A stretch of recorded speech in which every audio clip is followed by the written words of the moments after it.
Hello and welcome to the Mind Tools Expert Voices podcast.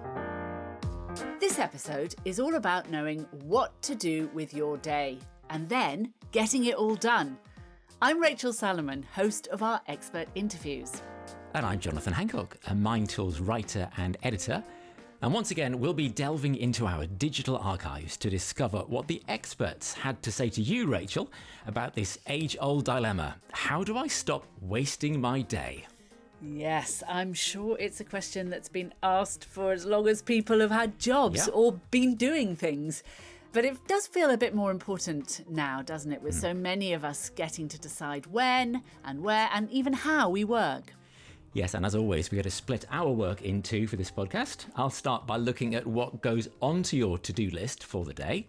I found some great tips from the experts about knowing what to attempt, what to avoid, and how to set yourself up for success. And then I'll sample the experts' advice on getting down to work and getting it finished by the end of the day. Excellent. So we know what we want to get done. No good putting it off any longer. Let's make a start. Absolutely. This is Mind Tools Expert Voices. How do I stop wasting my day? So I suppose the first challenge is really knowing what you want to achieve. How do you decide which goals to go for? Well, here's a thought, maybe you forget about goals altogether. That's what Bob Tobin told you. He's the author of What Do You Want to Create Today? He's a fascinating guy. He had a house by the beach in California. He had his own consulting practice, an expensive car. But as I'm sure you remember, Rachel, he explained that he left it all behind to move to Japan to follow his dreams. And he said he's so happy now, it feels like he's in heaven. He said all of that happened because he stopped focusing on goals and started basing his to-do list on his dreams. I think sometimes what happens with goals is that they make us feel kind of inhuman in some ways, if the goals were set by somebody else, or if we have to monitor ourselves in some way by setting goals. So I really recommend that people set down their dreams. And I find that goals take care of themselves once you set down your dreams. For example, if you dream you want to be a great professor, you don't have to say, I'm going to do this, I'm going to do this, I'm going to do this. You can really figure it out yourself and just focus on the greatness. Focus on the greatness, which I love. And I may get tattooed on me at some point. I love that thought. But I did think for a minute there, hang on, is he talking about some kind of manifesting idea, where you dream and ask the universe and it all happens somehow? Actually, he did clarify that, though, by saying that you'll still have goals. They just need to come from those big things that you're aiming for. So scattergun goals that fill up your day probably won't ever get you to the life you want. That's quite inspiring, isn't it? Though, of course, you need to be able to kind of marshal everything into a process that actually works so that those dreams become goals. Excellent. Well, I'm glad you said that because I have a man with a process, with a system. You did an excellent interview with Peter Bregman in New York, CEO of Bregman Partners, blogger for Harvard Business Review and lots of other organizations. And he wrote 18 minutes, find your focus, master distraction, and get the right things done. There are so many distractions. There are so many, not even distractions, but good things to spend our time on, too many that we can actually accomplish.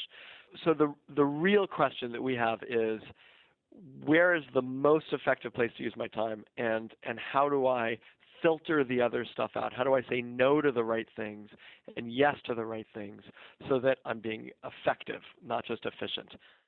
So here's Peter's system in a nutshell. Think about what you want to achieve in a year, then work out how that relates to what you need to do today. And I'll let him explain that a bit more. Like so many of the experts, actually, that you spoke to, he says it all starts by pausing. So let's all take a breath and pause and hear Peter's system.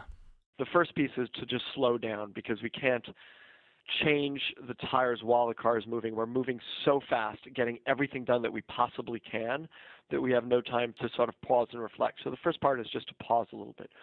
And then it's divided into what is your year about, what is your day about, and what is your moment about.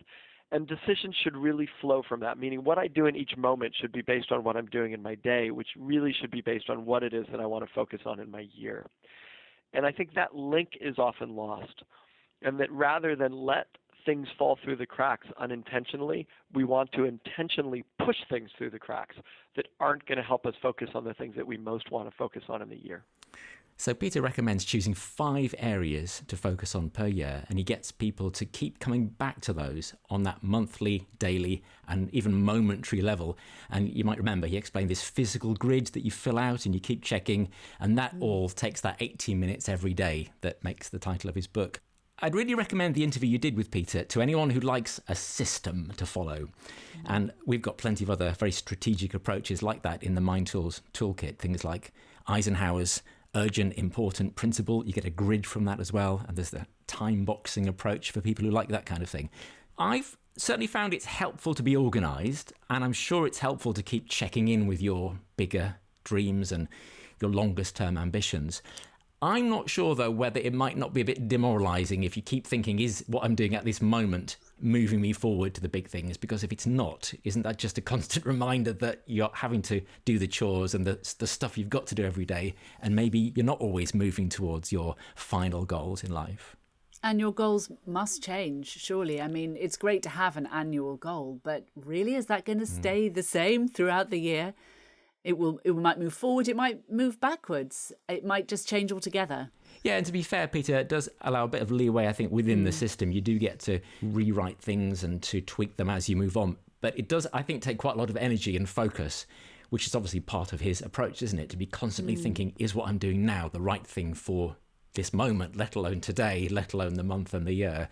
I wondered, though, whether maybe just having like inspiring quotes on the wall or even objects, sometimes people have objects on their desk that remind them of their bigger goals and dreams. Maybe for some people, those might also keep them connected to their longer term plans. It's a little bit like the agile way of working, isn't it, that they use for software development, in that you have a goal, but it is accepted by everyone who's working towards it, that it might change. Yes. And that's why they have the constant check-ins. Very good point, yes. And again, we've got some good resources on that as well. Having a good strategy, but being prepared with your team often to make incremental changes as well to keep it in the right direction, like you're sort of moving a vehicle or a boat along. Just keep making those little changes in navigation so that you are still moving on the right track. In fact, talking of moving on the right track, the author of our next book, Francesca Gino, wrote a book called Sidetracked. And this is all about why sometimes our decisions get derailed and how we can stick to the plan. For me, it certainly rang bells when she talked about the concept of raising your awareness, being honest about yourself. So raising awareness about who you are as a person when you start writing things on your list.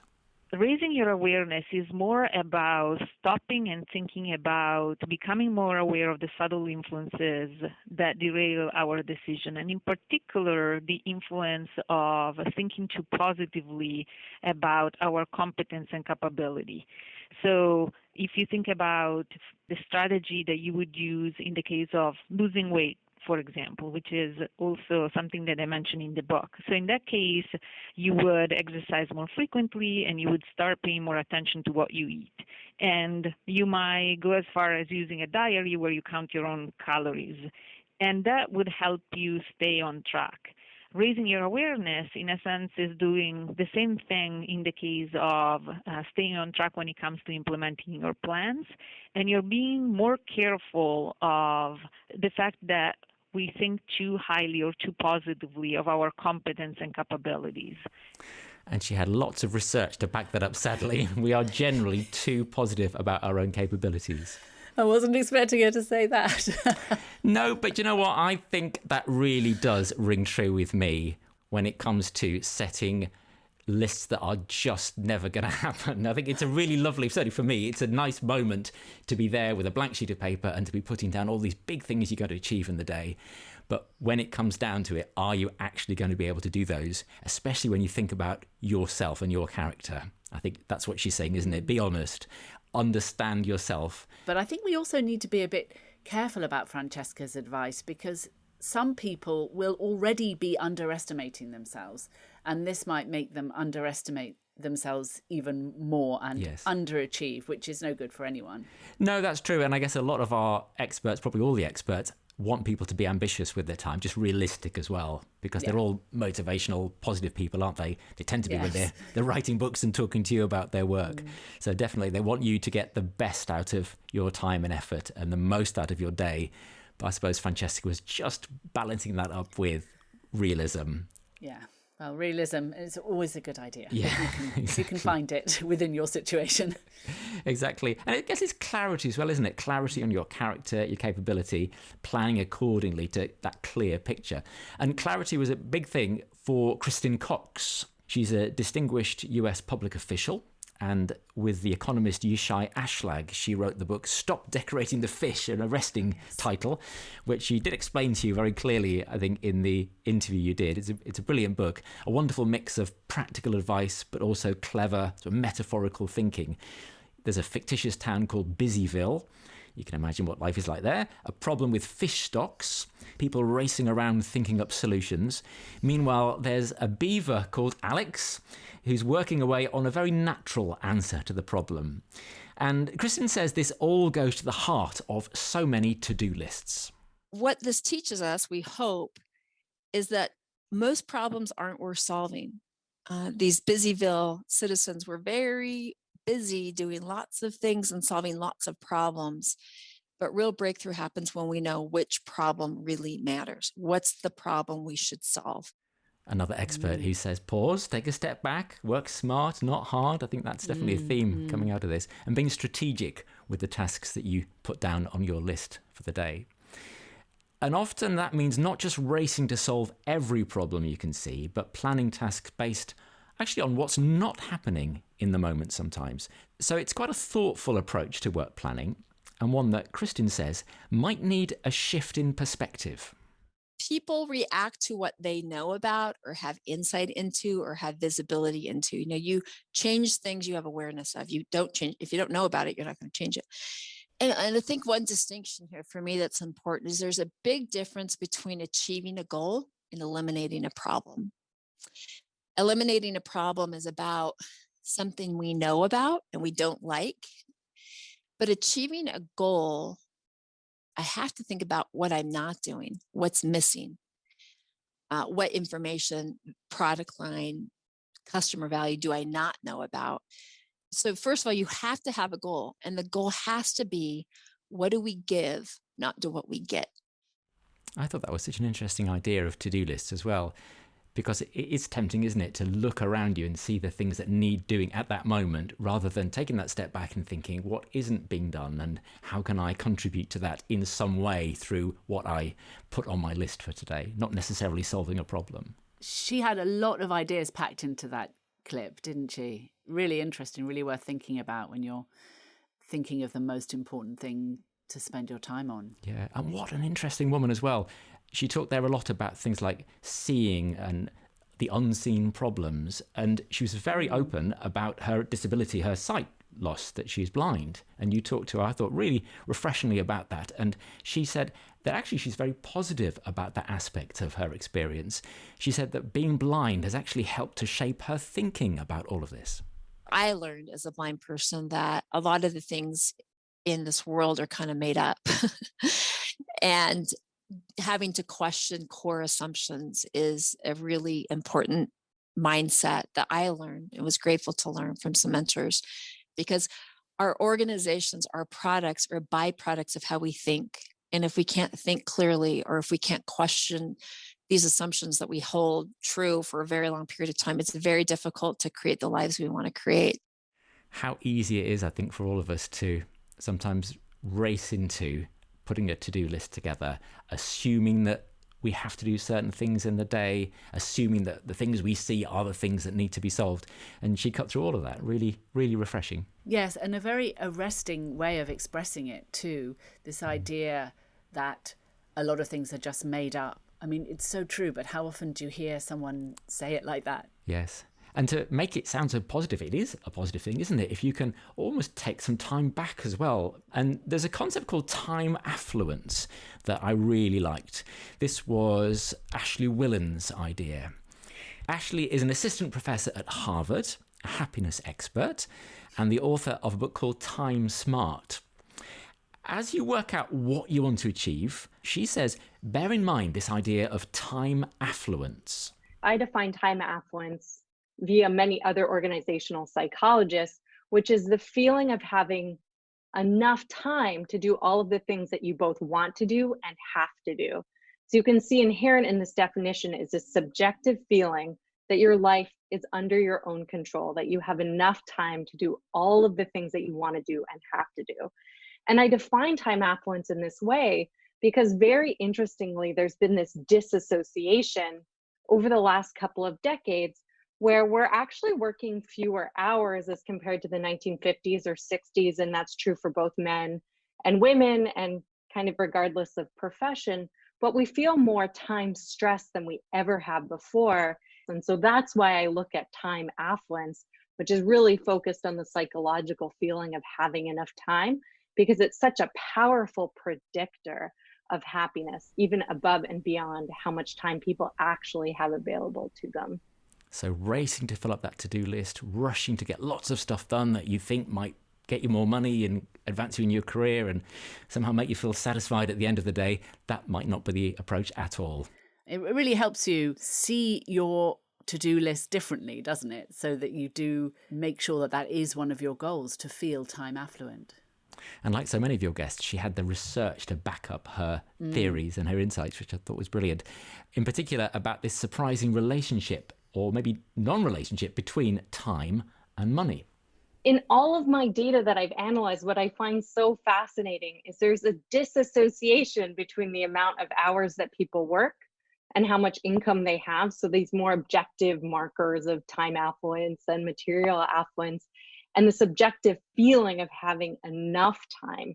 And so it really is this state of mind, which is great from a psychological perspective, and as I outline in the book, because it is something that is really in our minds, this feeling of having enough control over our lives, that we can do everything we want to do. It also means that a lot of the solutions for these feelings of time poverty, or the strategies by which we can gain time affluence, are under our own personal control. And that really did make me think we should put some things on this to-do list we're making that are about getting back a bit more time. I thought that was a very clever sort of circular thing that Ashley talked about, because that could make us feel more in control and probably happier and better able to do the other things on our list. So sometimes I think that's great advice. Look for things to do that will save you time in the future and create that greater sense of time affluence and happiness. It's a big connection between that feeling and just general well-being. Yes, I think that will resonate with loads of people who maybe over the last few years have been feeling more overwhelmed with things they feel they have to do. Definitely. And here's a final tip from Ashley when you're planning your day.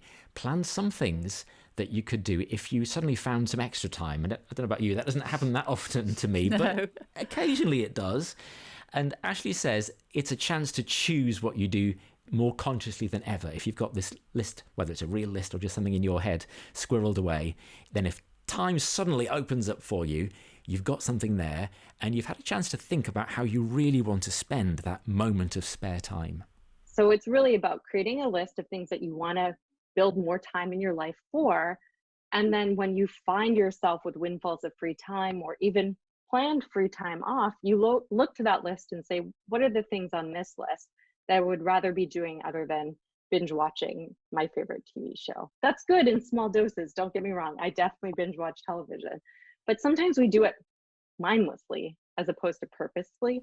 And that's where this list comes into handy. So conscious binging, is that the message? Yes, that's what I take from that. The binging's going on the to-do list. Yeah, I think it should. You'll feel more time affluent. Positive, practical advice from Ashley Willens. Rounding off my collection of experts that I wanted to bring into our conversation today. To plan your day, they've talked about keeping your big dreams in mind, developing goals that move you forward rather than just firefighting every day, being honest about what you personally can achieve when you know yourself, understanding the best use of your time, and also, as you heard there from Ashley, trying to keep some time back for yourself so that you feel in control and you can achieve the plans you've made. Yes. And as always, our email inbox is open for business. If anyone wants to share their reactions to the experts or indeed supply some ideas of their own, How do you decide what you want to do with your time and then put together your plan for the day? Let us know at expertvoicespodcast@mindtools.com. And if you subscribe to Mind Tools, either individually or get access through work, there's a wealth of resources in the toolkit about planning your work and your life, deciding where you want to go and setting out your steps for getting there. And some of our most popular resources are about to-do lists and other similar techniques for getting your work done. And on that note, Rachel, I'm going to hand over the baton to you now. This podcast is about not wasting the day.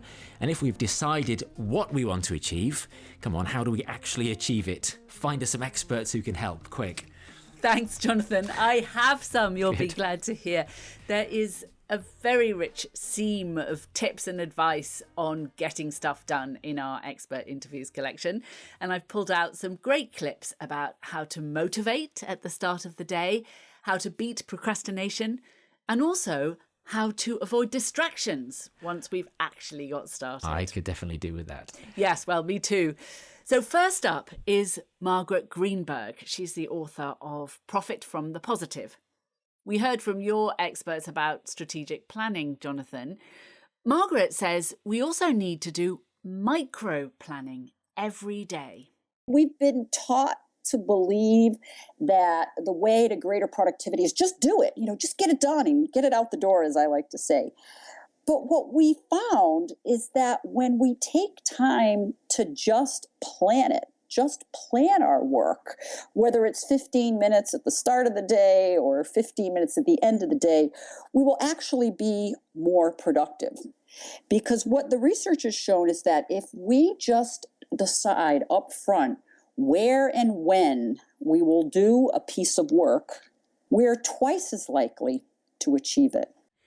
Now, I do tend to do the kind of planning that Margaret talked about. And for me, it works better actually at the end of each day to plan the next day. I take a few minutes to plan what I need to do tomorrow. Somehow that makes it easier for me to close up shop for the day and feel good about the next work day. What about you? That sounds very sensible. Maybe that's where I'm going wrong sometimes, because I tend to plan at the start of the day, probably when I'm feeling energetic and everything seems possible, and maybe that's why I sometimes set plans that are over-ambitious. I might try your way sometimes as well. I think you're also then very close to what you have done, and you're probably thinking about what has to come next from each of the tasks you've done. So there's more continuity there as well. Yeah, I like that plan. I'm going to do that. Well, I guess as Margaret says, it can be either at the end of the day or at the start of the day. The main thing is to do a little bit of planning. Josh Linkner had another good tip for getting in a productive frame of mind. He's the author of Big Little Breakthroughs, and here are a couple of his useful habits. Big Little Breakthroughs is mainly aimed at people who need to be creative in their work, but I think these tips are useful no matter what you do. In software engineering, they say if you want to change the output, you have to change the input. So I spend literally 1 minute a day just sort of gobbling up creative inputs. I might watch a live musician play on YouTube. I might look at a painting. I might read a poem. But essentially, I'm absorbing the creativity of others to get my juices flowing.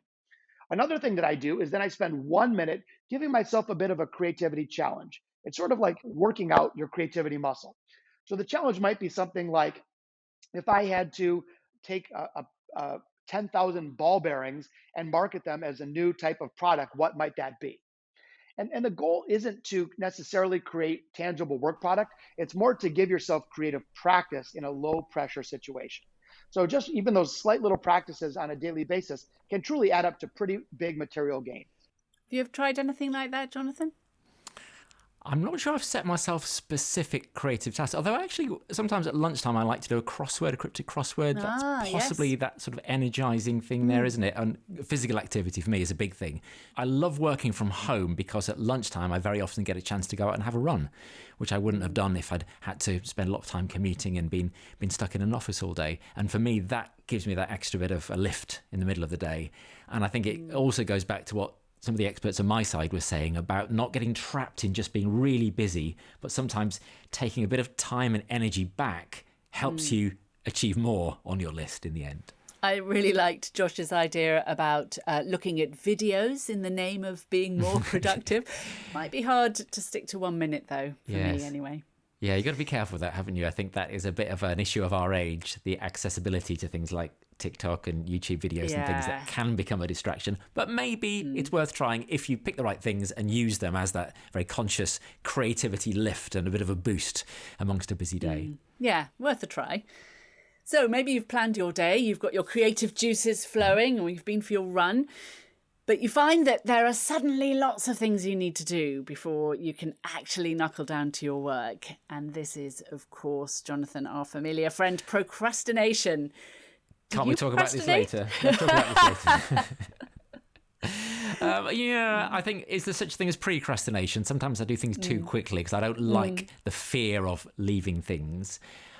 I think there are problems on both sides. I think we've all been guilty of procrastination, haven't we? Especially if it's just a nagging thing that maybe isn't going to get you into any particular trouble or cause massive problems, but you know you've got to do it. And there are plenty of other things that are more enjoyable and quicker wins, and you just put it off. Yes, I do think it's universal.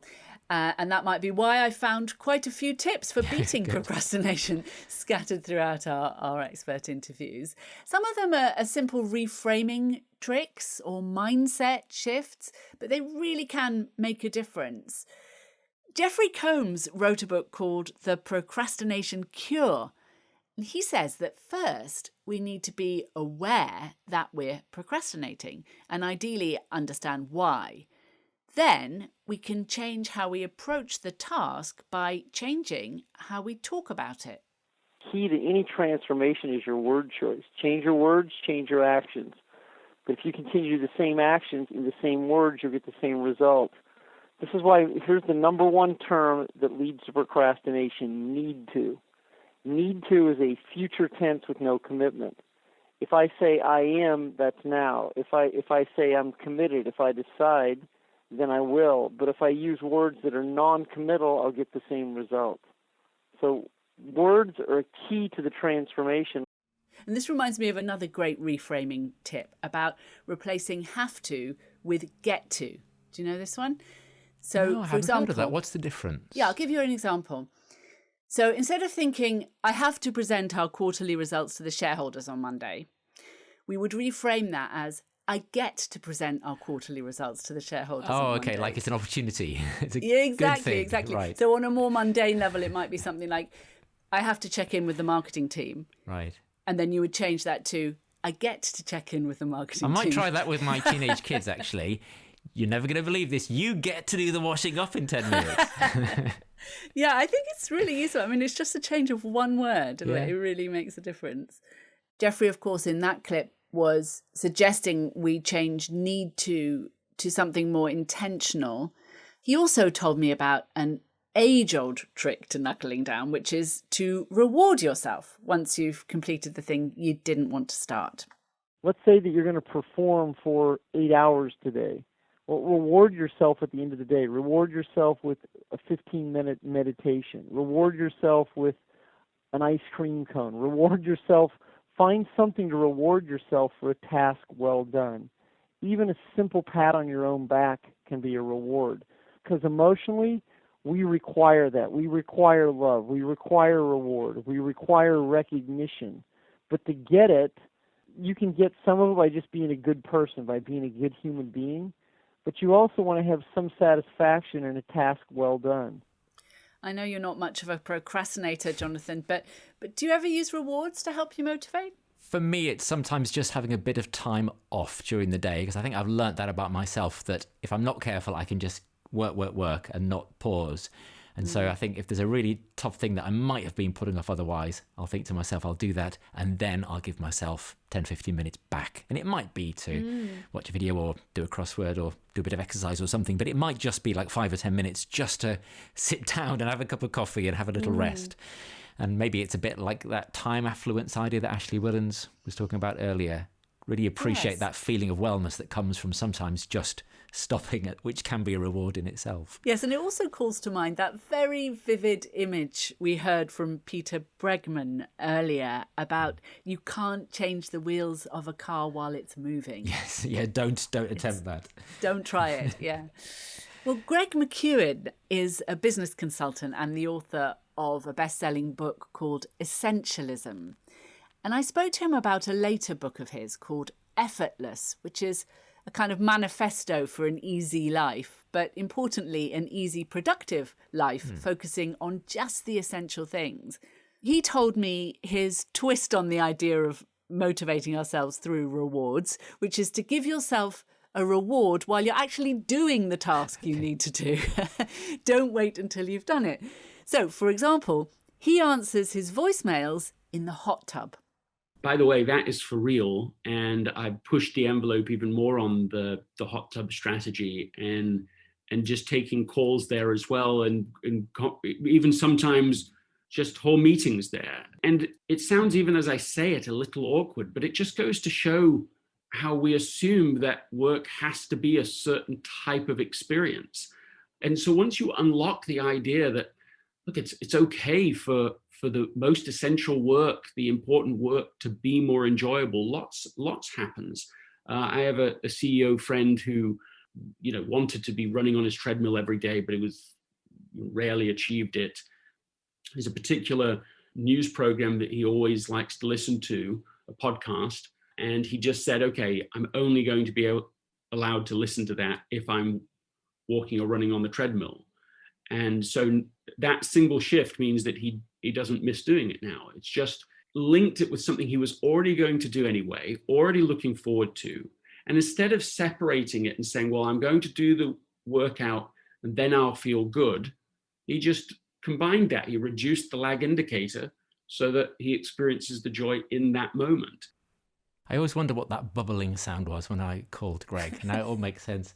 What an image, though. I mean, I think it's a really, really good idea. And I think I do it not in the hot tub or on the treadmill, but I sometimes just naturally go and sit in the most comfortable chair in the house when I've got the hardest work to do. So I think it does sort of come naturally. It makes sense, doesn't it? Yeah, if you're going to do something really hard or you don't want to do, at least make the conditions as good as possible while you're doing it. Maybe I'll make myself my next cup of coffee while I'm doing the hard work rather than waiting until the work is done. That's an idea.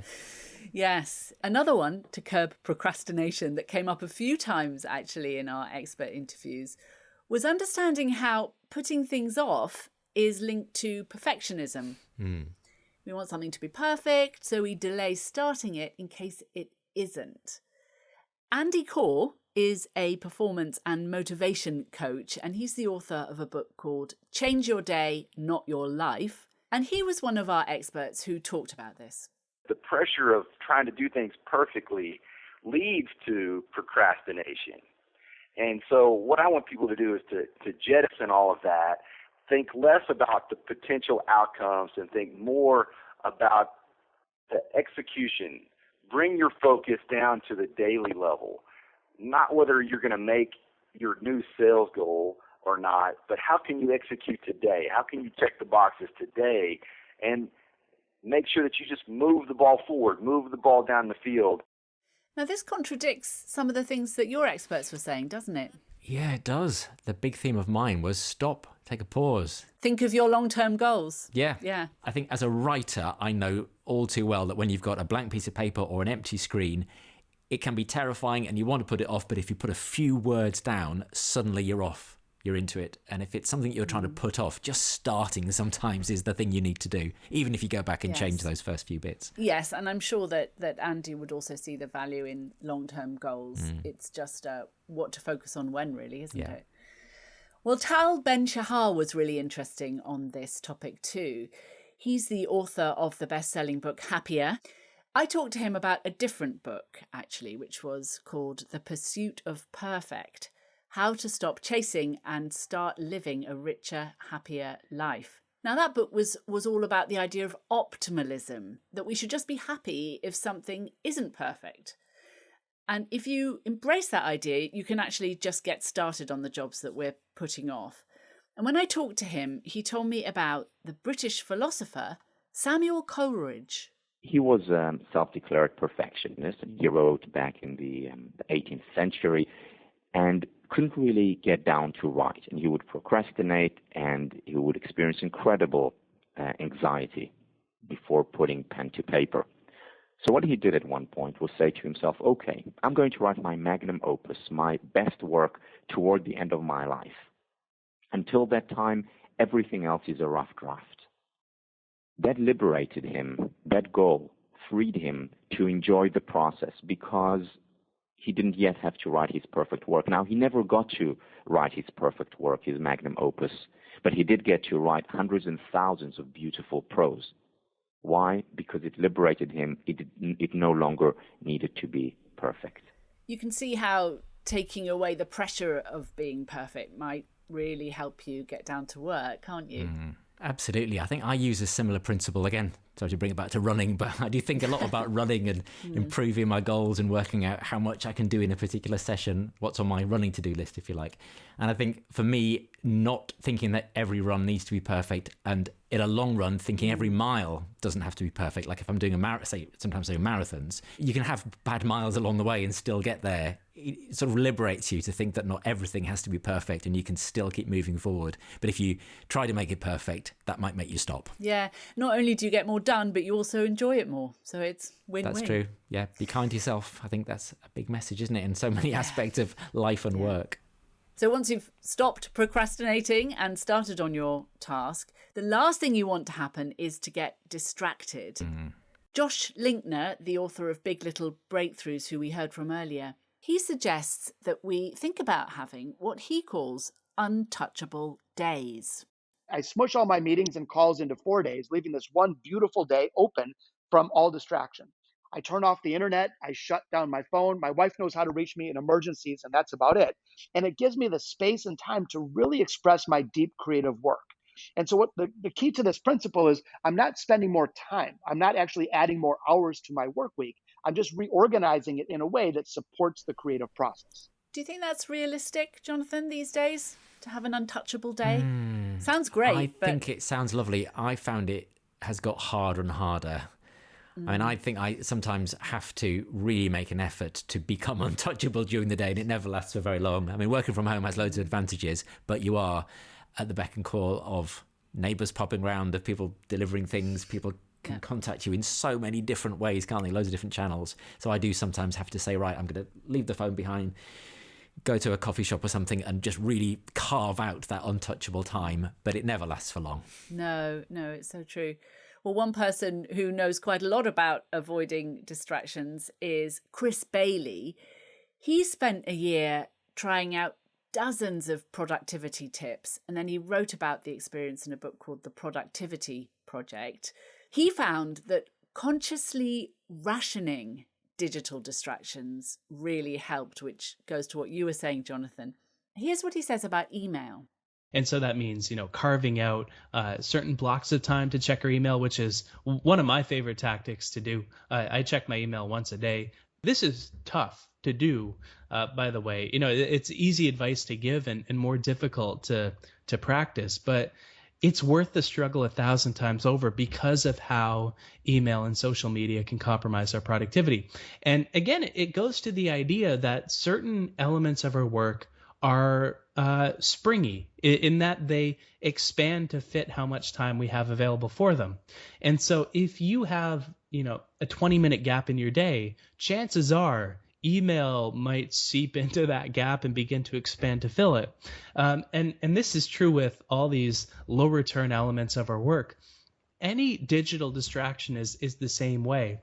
So that's social media and even workplace messaging apps as well. And when I was setting up the interview with Chris, I remember getting an auto reply to my email stating that he'd be checking his email once a day at 2:30 Eastern time and only then.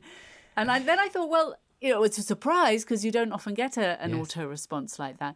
But then I thought, by telling people that that's how he handles his email, he doesn't then have to worry about not reading the emails immediately because people won't be expecting an immediate answer. And I didn't. I read his auto response and I thought, okay, so I'll get an answer tomorrow. That's fine. I think that's really good.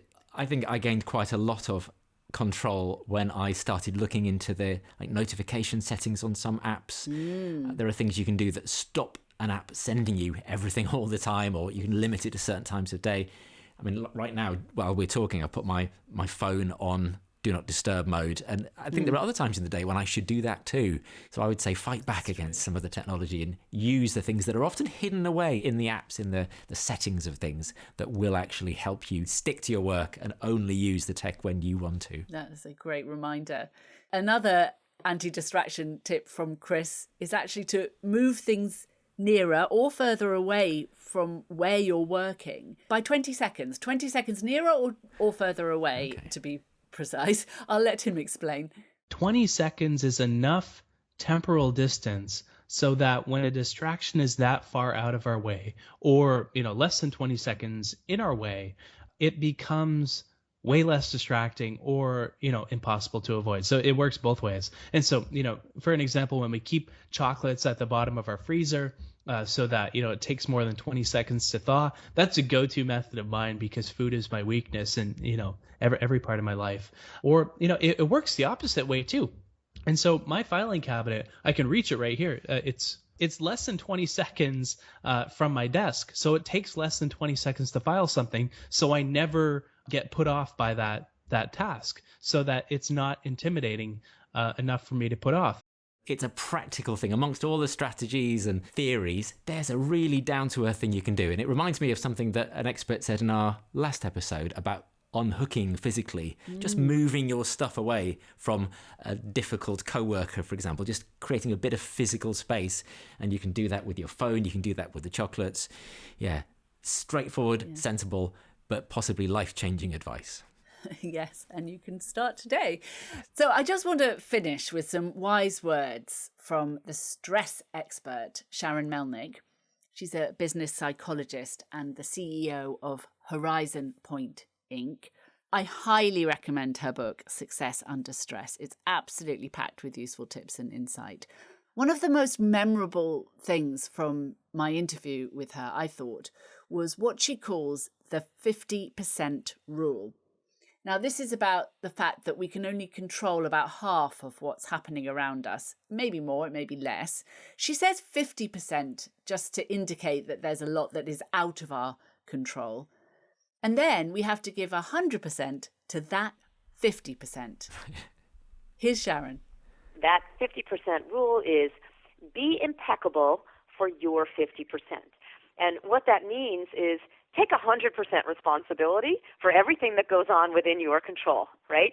And really make sure that you're problem solving and focusing on being effective and expanding your repertoire of everything that you can do to manage your own self and your own contribution to the situation before you ever allow yourself to, focus your attention and be drained in your energy, et cetera, by what's going on across that dividing line, what's in other people's 50% or what you can't control. So be impeccable for your 50%.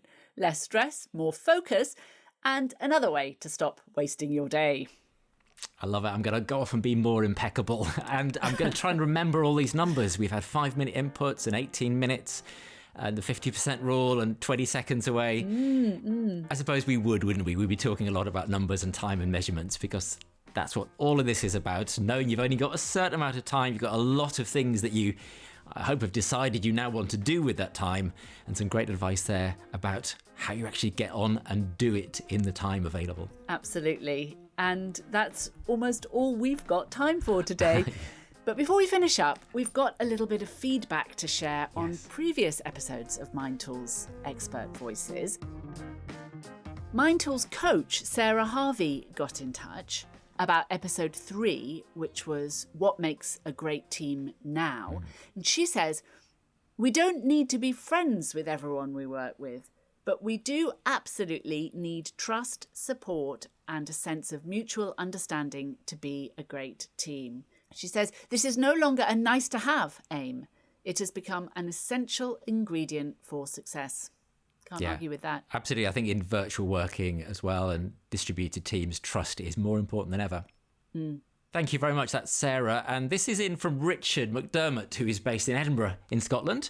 Thanks for getting in touch, Richard. He said, my favourite tip from your podcast was about asking interviewees what they think a role is going to be like. Do you remember we mentioned that in the interview process, just as a good question for people to ask?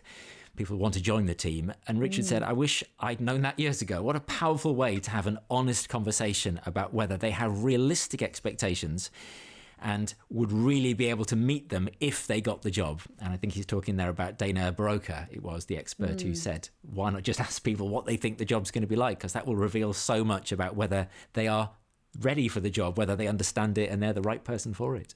Yeah, it was a really good tip. And then we've got a comment from Alison Johnson in Brisbane, Australia. She was commenting on episode 1, which was, can I ask for more pay?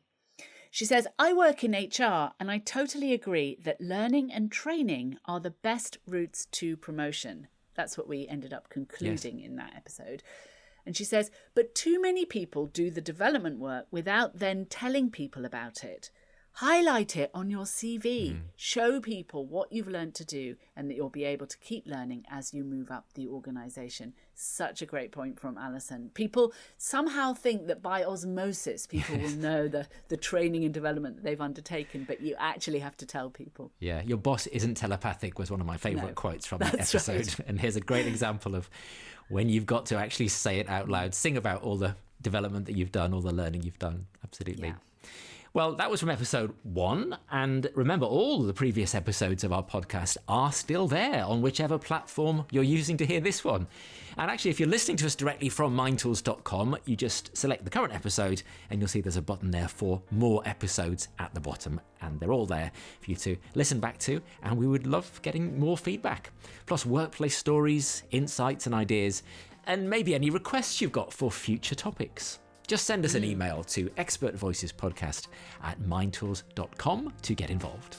And for articles, quizzes, videos, infographics, and all our expert interviews in full, go to mindtools.com to find out about joining. There's so much information there about making the most of your time. So why not see what a difference it makes for you and your team? In the meantime, good luck deciding on your dreams, planning your work, and getting more of it done every day. And leave space on your to-do list to listen in next time when we're back with another Mind Tools Expert Voices. For now, Rachel, our work here is done. See you soon.